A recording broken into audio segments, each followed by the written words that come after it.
Okay.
Good.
Yeah.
Yeah.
The Flex Seal helped a little bit with the hollowness, but there was still one big issue: the stabilizers.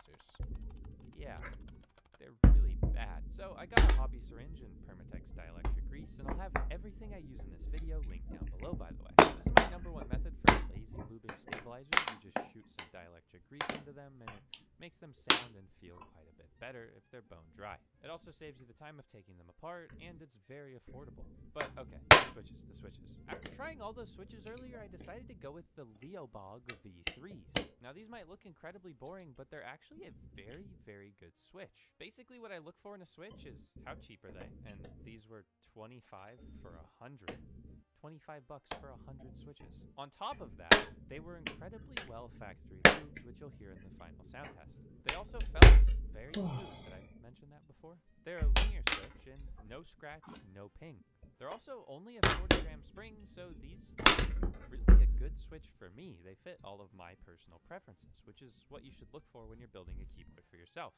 Preference. Now, what wasn't preference is the amount of pressure that I had to put installing these. No, you're not getting out of this with magic, Hipyo.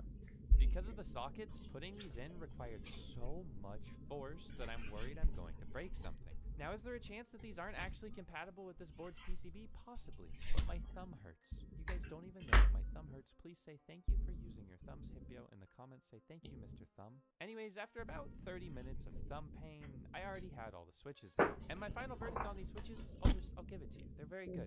If you're looking for super, super cheap switches, these are better than most that I've tried. Now, for the keycaps, it's a bit more interesting, and this is definitely going to be a very preference-based choice. Now, the keycaps that came on the board are totally okay. They're just not going to be that great for sound or feel.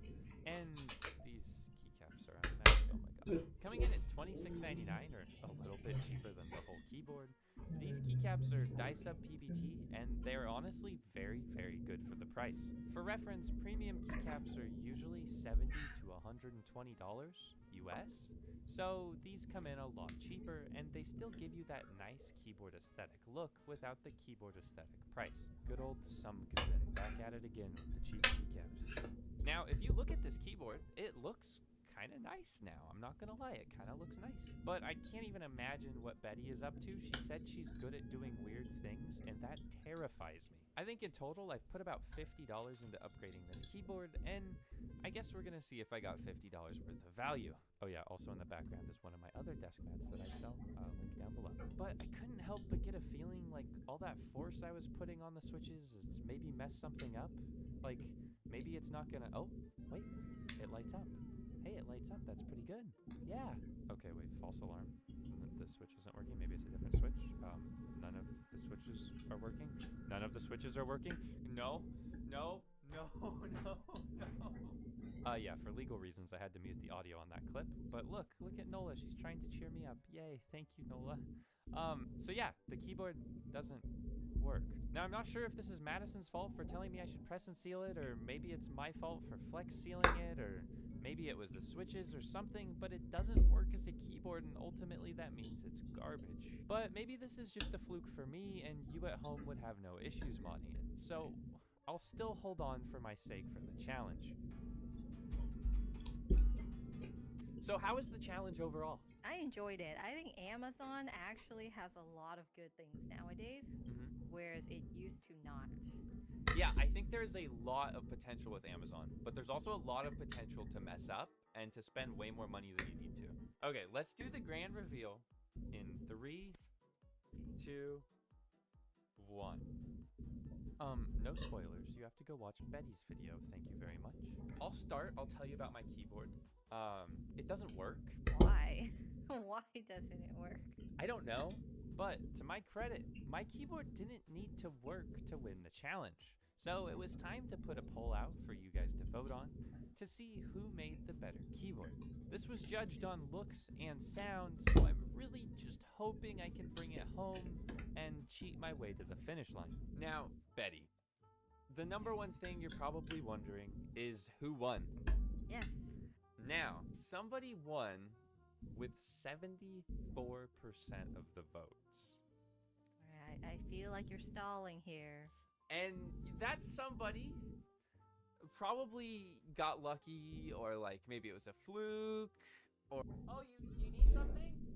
I didn't hear geez, anything. sorry, sorry, 1 second. Oh man. Somebody's a loser.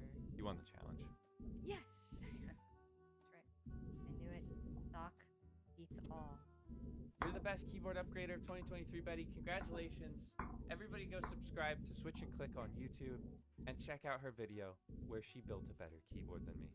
So I upgraded the cheapest keyboard on Amazon so you don't have to. I'll be leaving you with the sound test of what it sounds like before and after, and congrats to Betty.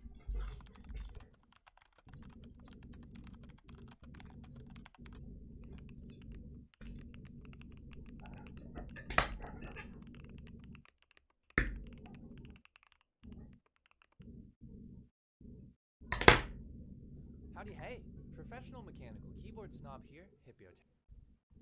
I upgraded the cheap...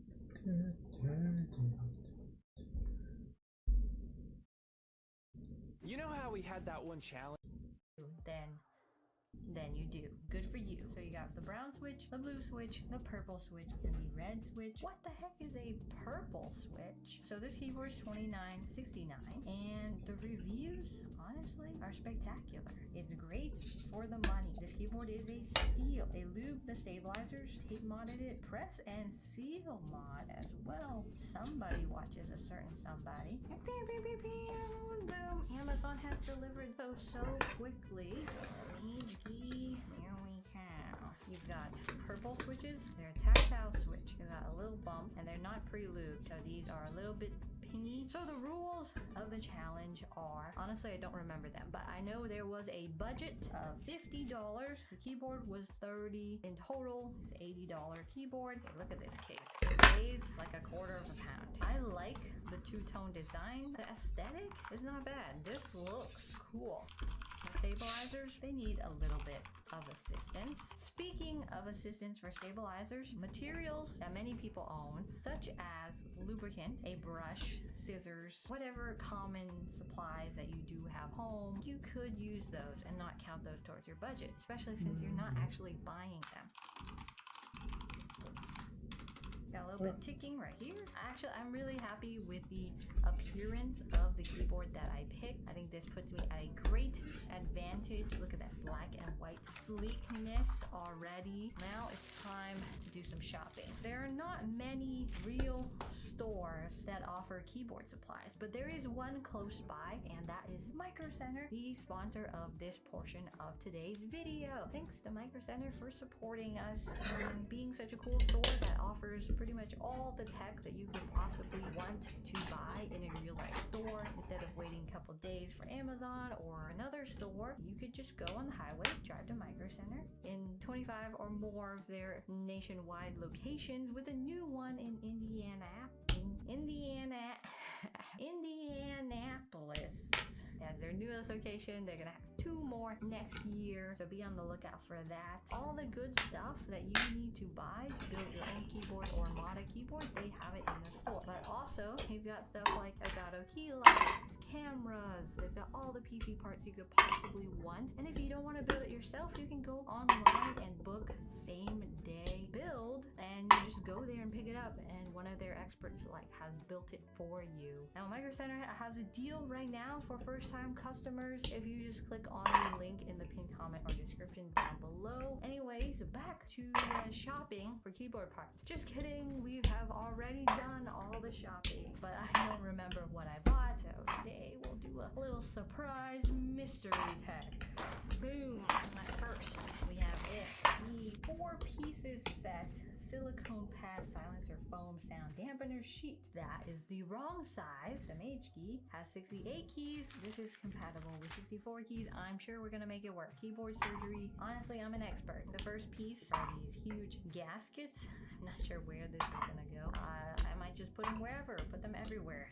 It'll be gasket mounted. We can pretend. And we also have plate foam that goes in between the plate and PCB. And we've got a sheet of PE foam, and then there's a pour-on sheet that goes at the bottom of the case. This is gonna be the hero of the show, I'm hoping. Got $38 left. Plenty to work with. The next item in the mystery tech appears to be Weird Cat PBT custom key ... mechanical keyboard. I hope this matches with the keyboard. Is this pretty? is pretty. As for the colors, it is very cute. That's all I can say. Look at this. You've got a cat escape key, cat heart thing, strange cat space bar. Overall, objectively, the set looks really good. But on top of this keyboard, we're just gonna have to wait and see because that is a little questionable. The price for weird cat PVT keycaps is $27.99. What a steal. Which leaves us $10. There is no way the budget was only $50. Next thing we got Key Boom Echo Maker with stereo switches. They look like a very nice switch. 5 pins on the back. Definitely prelude. These are nice. 30 pieces, but on a 68 key keyboard. We've got the alphas and the space bar and the modifiers here. Smart. You don't have to cover the whole keyboard to win, you know, because when you do a typing test, no one hears the switches that are not the alphas or the space bar. Wisteria linears, $9.99 for a pack of 30. And we got 3 cents remaining. Perfectly in the budget. Good job. And I feel like this should not be. I've encountered my first problem of the day, and that is the hot swap socket. So if we look at them, they are Odamu hot swap sockets, so they are compatible with my Wisteria switches. So I'm gonna have to find an alternative. Just have to see if we can actually afford to put it in. We have quite a flimsy plate. This is not an aluminum plate. This is a plastic plate. So that's how they save a lot of money on this keyboard. And then the PCB. Ooh, it's got LEDs. Knowing Hipio, he's probably going to smash some real weird stuff into his keyboard. He does some weird stuff. Alright, that is great. Is this enough? I don't think this is winning material. So we're going the extra mile, taking a page out of Hipio's book of techniques. And that page is called Kinetic Sand. Here we go. Kinetic Sand is very easy to work with. Plus this adds a lot of weight and mass into the case. Really like Kinetic Sand. It's so much fun. Next, put this bad boy on top. Now you may be wondering, hey, is that PCB still going to like fit? Good question. The answer is yes, if you force it down. So next step is this, although I did not get the right size. So I'm gonna cut all this out since this is all wrong. The plate appears a little bit warped, not gonna lie, only because it's plastic, but I think once I get all the screws in and all the switches down, it won't be as warped. This thing now is so heavy. I'm gonna put back in some more switches. Now I know we can't use these. I'm gonna trade them in with something that I have that I know will fit. These are the Wraith pink switches. If you want to win any keyboard competition, you have to go with a Prelude linear switch. That is the plan for today. That's 30. By the end of this, you won't even know that this is a Frankenstein budget upgrade. Last final step are cute cat keycaps. Yes, the space bar actually sounds good. That is a lifesaver. If that didn't sound good, oh, we were gonna lose so bad. These are the original purple switches with no foam. These are the Wraith switches, which are pre-lubed. Everything is discombobulated, but it shows promise, and so far it looks pretty good. Boom. I can't wait to meet up and see who's the real winner here. So here's the original purple with no foam or anything. Here's with foam. Lube stabilizers. Ooh, baby, that's nice.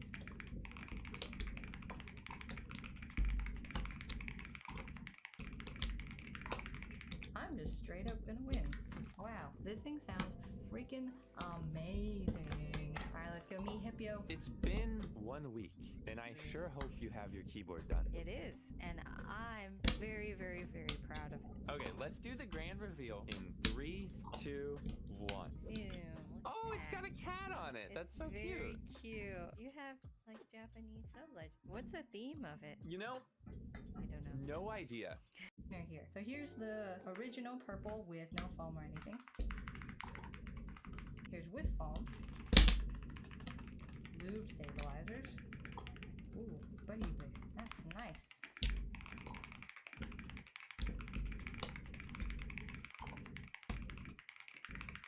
I'm just straight up gonna win.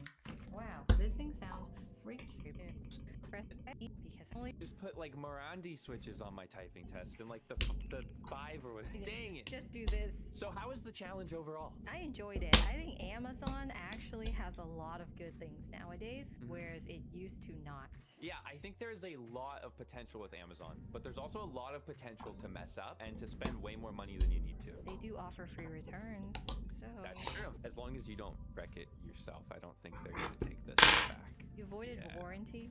I avoided everything. Like for some reason, like the P key works. That's it. It lights up. Oh, okay, it's got RGB. I don't even know how you would do that. Yeah, you're just gonna have to find out the full video. Okay, I'm curious. Links down below. Links Let down me below. comment it. Now, Betty, the number one thing you're probably wondering is who won. Yes, please tell me. And I can tell you, the results are in. Somebody won with 74% of the votes. I feel like you're stalling here. That somebody probably got lucky, or like maybe it was a fluke, Sounds somebody like hacked it. excuses. Somebody's a loser. You won the challenge. Yes! I knew it. Doc beats all. Doc I am beats all. the official best keyboard upgrader of 2023. You know what? You are. Congratulations. Everybody go subscribe to Switch and Click on YouTube, where she built a better keyboard than me. You see this keyboard right here? It's worth $45. You're probably thinking, that means it's gonna be really bad, right? Well, yes. In this video, I'm gonna be modding it and trying to make it as good as humanly possible. But there's a catch. I can't remove the switches. I made it look and sound better for roughly 10 to 15 bucks. And you could too as well. So stick around and find out. This video is not sponsored, so the thoughts I give in this video are all free. Here's my plan. This is the Hipio 5-step plan to making a budget keyboard sound really good. Step number 1, lube. Step number 2, some kind of dampening. Step number 3, tape, whatever that means. And step number 4, I haven't gotten that far yet. I think actually though, I would like to start by lubing it, because if I screw up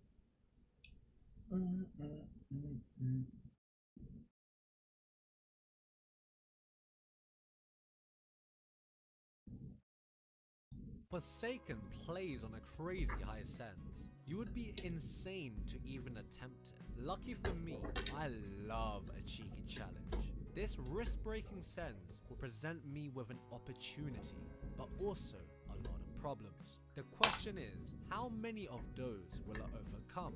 And can this sense make me become an aim god? What do you think? Sit back and relax, because this challenge is gonna get interesting. We're not wasting any time today. I got out of bed, brushed my teeth, jumped straight into warm-up. I didn't know it yet, but I would soon find out just how difficult this challenge is going to become.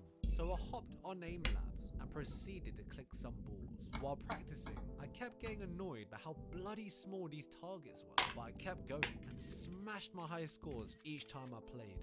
I jumped into my first game. I wasn't really expecting all that much. I knew that it would take time to get used to a new sense. I found myself playing more hesitant and my aim became shakier. All the kills I got in the first match were far from clean. Definitely not my proudest work. Now, with my heart broken and ego shattered, I entered the second match hopeful. We were loading into Ascent, and if you knew me, you would know that it's my favorite map. The stars are starting to align, and now I'm ready to click some heads. Unfortunately, I soon found my world turning upside down. Can someone get Hey, yo, Sage, shut up, man. What did you talk to them? Why are they targeting you? One way, bro. No, I didn't say anything. Literally. Sage. Hmm? Shut the fuck up. And so I'm. Why are they targeting you? One way, bro. No, I didn't say anything. Literally. Sage. Hmm? Shut the fuck up. And so I muted him. I have a mission to complete, and I'm not about to let him distract me. I got back in the zone, and I was able to get kills again. Things are starting to fall into place, and I'm noticing areas that I can work on going forward.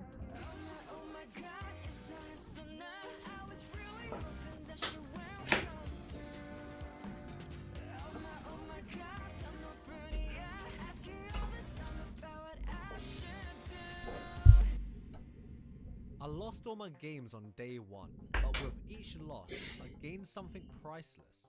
So I analysed my gameplay, and I found a huge problem.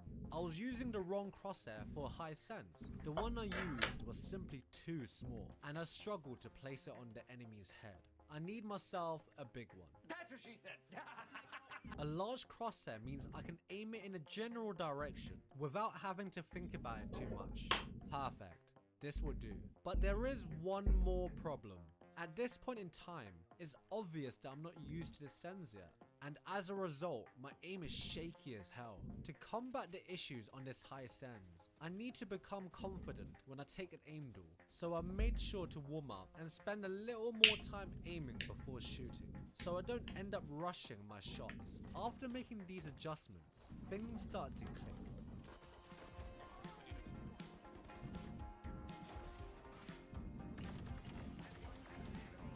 I don't know if it's placebo or not, but it seems that warming up was starting to help. But taking that extra millisecond to aim before I shoot has really upped my accuracy, and so I became a nightmare for my enemies.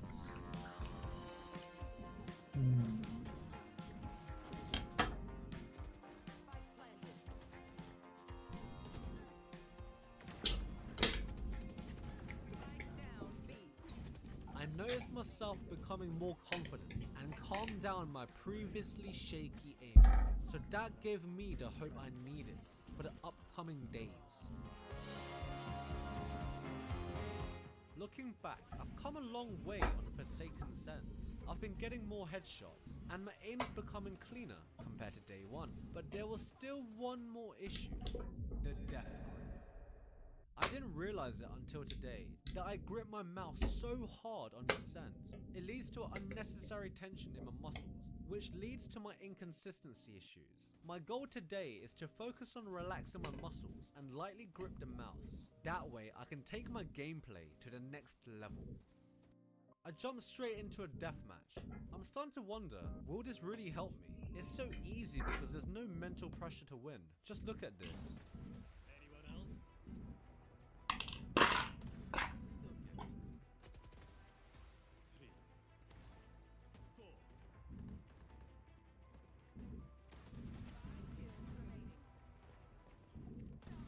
And with that, I'm ready to take on the ranked